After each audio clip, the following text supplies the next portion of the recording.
안녕하세요. 박성진 변리사입니다. 이번에는 특허법 1조 목적 규정에 대해서 설명해 보겠습니다. 모든 법에는 1조의 목적 규정이 규정되어 있습니다. 특허법도 마찬가지고 모든 법은 그 목적 규정을 토대로 모든 조문들이 규정이 되기 때문에 그런 의미로서 중요하다고 보시면 될 것 같습니다. 그래서 오늘은 특허법 목적을 이해하고 그 목적을 통해서 특허법 전반적인 내용, 특히 오늘 출원 명세서를 가지고 설명을 드릴 거지만 그런 내용들을 좀 이해하는 시간을 가져보도록 하겠습니다. 이미 문제를 풀어보신 분들은 알겠지만 특허 목적 규정이 실제 시험에 나오지는 않습니다. 나오지는 않는다. 그렇지만 나중에 2차 시험을 가시면 그 2차 시험에서는 이 특허 목적 규정이 특정 논점에서 논거로 활용되는 경우가 많이 있습니다. 그 이유가 여기 목적의 내용이 나오지만 전조문 해석 기준이기 때문에 그렇습니다. 어떤 견해 대립이 있을 때는 그 기준에 따라서 해석을 해야 되는 것이고 그 기준이 특허 목적이기 때문에 그렇다라고 이해하시면 될 것 같습니다. 나중에는 활용할 경우가 꼭 생긴다라고 기억을 해주시면 될 것 같고 그 이제 내용을 잠깐 보시면 발명을 보호 장려하고 그 다음에 이용도모하고 함으로써 기술발전 촉진하고 산업발전 이바지함을 목적으로 한다. 두 문자가 따져 있지만 선택적 사항이다. 꼭 외우지 않으셔도 된다. 이런 내용들을 많이 보다 보면 그냥 자연스럽게 외워집니다. 실제 암기도 뭔가 딱 암기를 해야지 하면 잘 안 되고 자연스럽게 많이 노출되고 그러다 보면 암기가 되는 거다라고 기억을 해주시면 됩니다. 우리가 암기는 이렇게 생각해 주시면 돼요. 우리가 처음에 이사를 갔을 때 어떤 슈퍼를 찾아간다 라고 했을 때 그 슈퍼에 가는 길을 지도를 보고 처음엔 외우죠. 어디 가서 우회전, 이 가게 앞에서 좌회전 이렇게 해서 외울 텐데 그것이 많이 가다 보면 우리가 굳이 그렇게 알지 않아도 자연스럽게 우리 몸에, 기억에 습득이 된다라는 겁니다. 암기는 그렇게 해야 된다. 그래서 꼭 다독을 해서 그것이 내 것이 되게 만들어야 되지. 단순 이제 주입식 암기를 하게 되면 그건 단기 기억에밖에 안 남게 되고 특히 법 전문 공부를 하는 데 있어서 휘발성이 매우 강하기 때문에 그런 부분이 어떻게 보면 악순환의 반복이죠. 내가 암기를 했으나 계속해서 암기를 해야 되는 상황. 그렇기 때문에 암기는 그런 좀 부분으로 접근해 주시면 좋을 것 같고 1조 조문은 그래서 외우지 않으셔도 된다라는 점입니다. 발명 보호 장려한다라는 점은 발명자를 나아가서 이게 특허가 된다고 하면 특허권자를 보호해 주는 것에 대한 내용이고 그 다음에 이용도모라고 하는 것은 이제 이용자 즉 제3자가 출원된 발명을 보고 이용을 해야 되는데 그러기 위해서는 우리가 공개가 돼야 되죠. 공개가 돼야 하는데 요 목적을 달성하기 위해서 특허법에서는 출원 공개라고 하는 것을 강제적으로 하고 있습니다. 이게 특이한 점이죠. 그죠? 독점의 반대급부라고 보시면 됩니다. 그래서 1년 6개월이 지나면 꼭 공개를 하게 됐습니다. 물론 예외가 있긴 합니다만 공개를 합니다.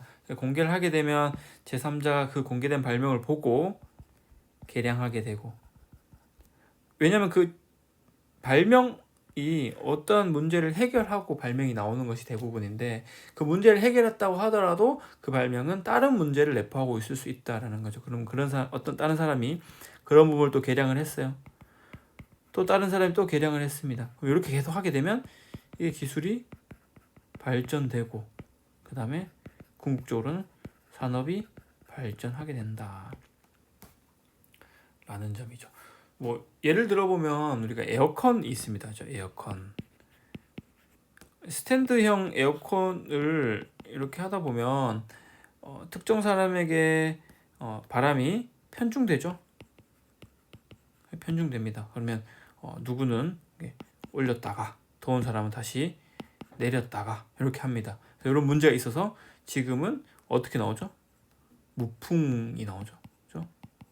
바람이 이렇게 보면 이런 식으로 돼가지고 바람이 싹 돌아나가는 이런 식으로 나온다. 그래서 이게 어떻게 보면 발명의 하나죠. 그래서 이 개량됐었기 때문에 이 에어컨이라고 하는 기술이 발전했고, 그죠? 이 가전 사업에서 산업이 또 발전하게 된다. 이렇게 보시면 될 것 같습니다.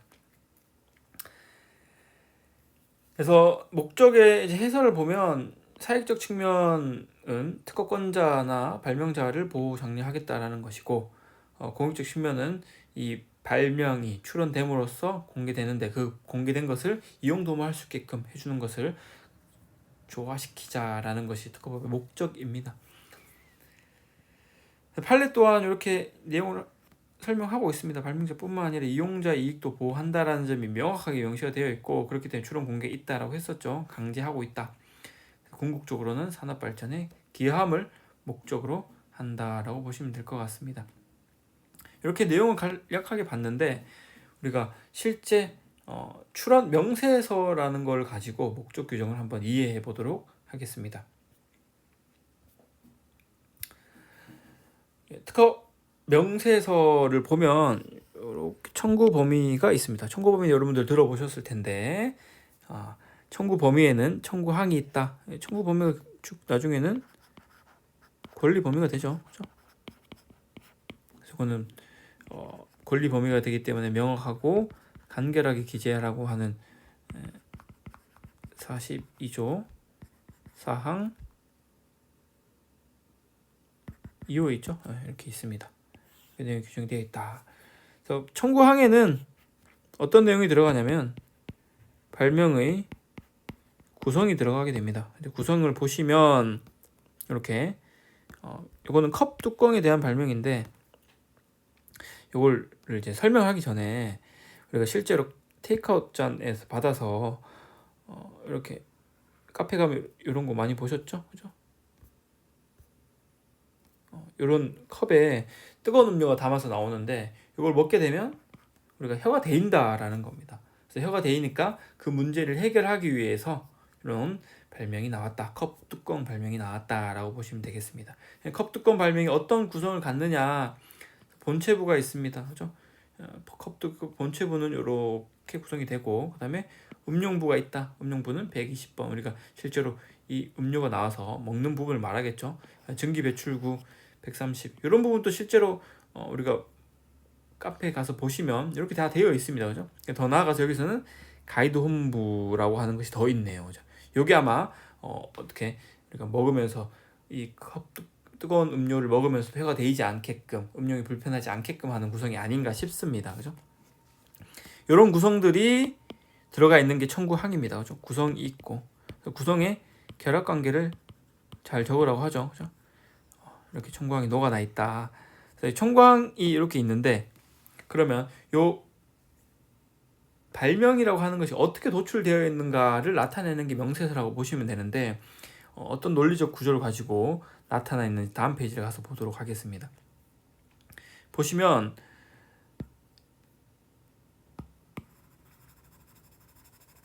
이제 명세서에는 발명의 설명이 있고, 발명의 설명에는 이런 배경 기술이라고 하는 것이 있습니다. 배경 기술 말 그대로 그 산업 분야, 그 기술 분야에서 배경이 되는 것들을 적으면 되고, 그리고 보시면 처음에 일반적으로 뭐 음료는 테이크아웃 포장, 이게 아주 편안하게 적습니다. 그죠?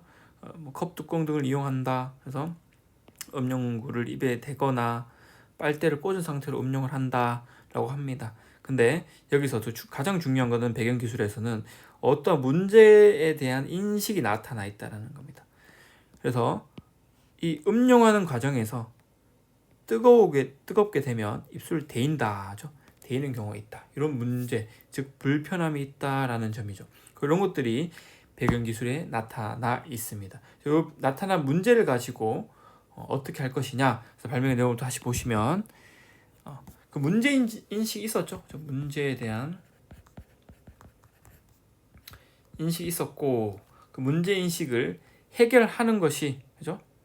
해결하려는 과제라고 나오는데, 이 부분이 발명의 핵심이라고 보시면 됩니다. 그죠? 특정 문제에 대한 인식을 하고 그걸 해결하는 것이 과제인데, 그 과제를 해결하면 그 발명의 핵심이 된다라는 거죠. 발명 항상 이런 뭐 로직을 가지고 도출되게 됩니다.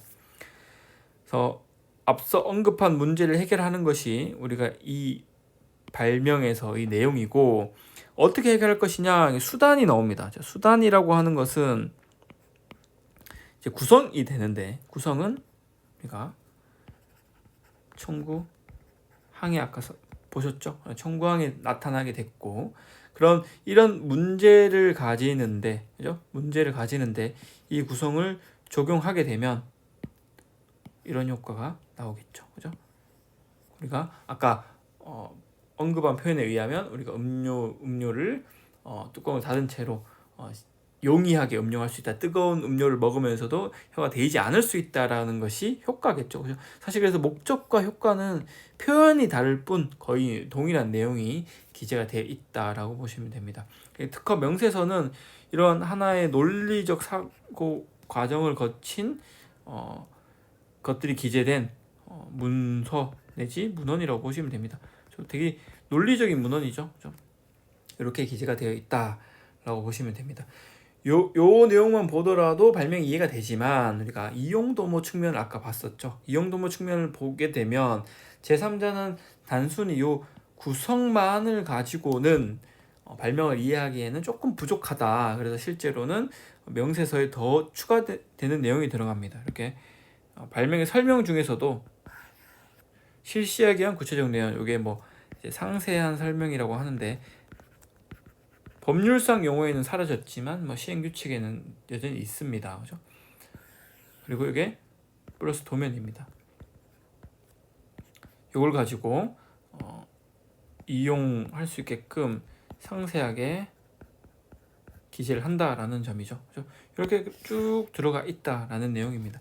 그래서 우리가 컵 뚜껑이 컵에 어떻게 결합되느냐, 끼움 결합된다라는 내용, 그 다음에 음용부에서 우리가 어떻게 음용을 하느냐, 아랫입술이 맞닿는 제1면과 윗입술이 만나는 제1면의 반대쪽에 배치된 2면, 그렇죠? 1면과 2면에 입을 이렇게 돼가지고 먹는다라는 내용이죠. 그래서 우리가 실제 요 내용을 우리는 알고 있지만, 왜냐면 배경 지식이 있기 때문에 알고 있지만, 이것을 모르는 제3자가 보더라도 이해할 수 있게끔 아니면 적어도 통상의 기술자가 이해할 수 있을 정도로는 기재를 해줘야 된다라는 내용이 들어가 있습니다. 특허 문헌이 이렇게 들어가 있으니 우리가 특허 문헌만 보더라도 목적에서 이거는 발명자를 보호해주기 위한 것은 청구 범위로 보호를 해주고, 그 다음에 이용도모 측면은 이 상세한 설명과 도면을 통해서 이렇게 제3자가 이용도모 할 수 있게끔 해주고, 그 다음에 나아가 기술 발전, 이제 컵 뚜껑이라고 하는 기술이 가진 발전이 되면 우리가 커피 산업 분야가 더 발전을 할 수 있겠죠. 이렇게 구성이 되어 있다라고 보시면 됩니다. 이렇게 특허 명세서를 가지고 설명해 주는 경우는 잘 없는데, 이렇게 보시면 우리가 뒤에서 이런 내용들이 계속 나오게 되잖아요. 여기서 과연 뭐가 적혔는지를 모르기 때문에 뭐 청구 범위를 보더라도 뭐 이해가 안 되고 그랬었는데, 이제 이 내용을 좀 가지고 가시면 나중에도 좀 이해하기가 쉽다라고 보시면 될 것 같습니다. 그래서 오늘은 여기까지 하도록 하겠습니다. 그래서 더 많은 강의가 궁금하시면 네이버 카페에 가셔서 이거를 검색해 주시면 되겠습니다. 감사합니다.